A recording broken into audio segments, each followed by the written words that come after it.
Tiruppur lorry owners association சங்கத்திலேருந்து வந்திருக்கோங்க.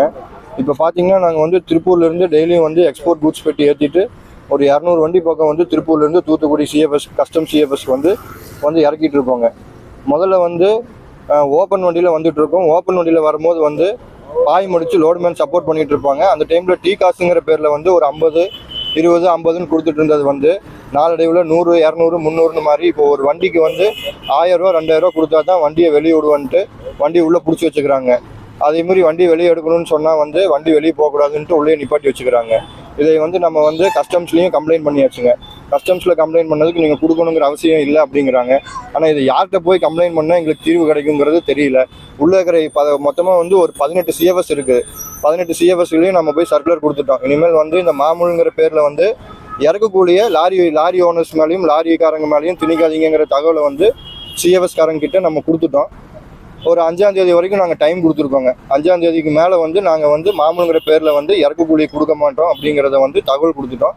5ஆம் தேதிக்கு மேலே திருப்பியும் இதையே கன்டினியூ பண்ணாங்க அப்படின்னா நாங்கள் வந்து இங்கே ஒரு சின்ன போராட்டமோ இல்லை லாரி ஸ்ட்ரைக்கோ அனௌன்ஸ் பண்ணுற மாதிரி இருக்குங்க. கஸ்டம்ஸில் சொல்லியும் எங்களுக்கு எந்த தீர்வும் இதுவரை இல்லை. எஸ்பி ஆஃபீஸ்லேயும் கம்ப்ளைண்ட் பண்ணியிருக்கிறோங்க. அடுத்தது இங்கே வந்து கஸ்டம்ஸ்குள்ளே வந்து கேஷ் ஹேண்ட்லிங்கே நடக்கக்கூடாதுங்கிறாங்க. பட் கிட்டத்தட்ட பார்த்தா 200 வண்டி சிஎஃப்எஸில் வந்து இறக்குது. ஒரு வண்டிக்கு 2000 வாங்குறாங்க. 2000 இன்ட்டு 200 வண்டின்னு போட்டால் ஒரு நாளைக்கு எவ்வளோ பணமாக வந்து இவங்க வாங்குறாங்கன்னு தெரியல. மாத கணக்கு போட்டால் இதுவே 1 கோடி ரூபா வருதுங்க. 1 கோடி ரூபா வந்து கேஷ் ஹேண்ட்லிங் பண்ணுறாங்க. இதை ஜிஎஸ்டியில் கம்ப்ளைண்ட் பண்ணணுமான்னு எங்களுக்கு தெரியல. இது எப்படி இது பண்ணணுங்கிறத பார்த்து நீங்கள் தான் ஒரு இது பண்ணணும். ஜிஎஸ்டியில் கம்ப்ளைண்ட் பண்ணனாலும் ஜிஎஸ்டி ஆஃபீஸ்லேயும் கம்ப்ளைண்ட் பண்ணி இதை அடுத்த வகையில் கொண்டு போகிறனாலும் கொண்டு போய்க்காங்க. டீசல் போட்டு டோல்கேட்டு எல்லாமே மாதம் வருஷம்ட்டு டயர் எல்லாமே எச்சாயிட்டே தான் இருக்குது. ஆனால் திருப்பூரில் இருக்கிற நாங்கள் லாரி ஓனர் சங்கத்தில் வந்து கிட்டத்தட்ட ஒரு குறைஞ்சது ஒரு 5 வருஷமாகவே வந்து நாங்கள் என்ன வாடகைக்கு ஓட்டிகிட்டு இருக்கிறோமோ அதே வாடகைக்கு தான் 5 வருஷமாக ஓட்டிகிட்டு இருக்கிறோங்க.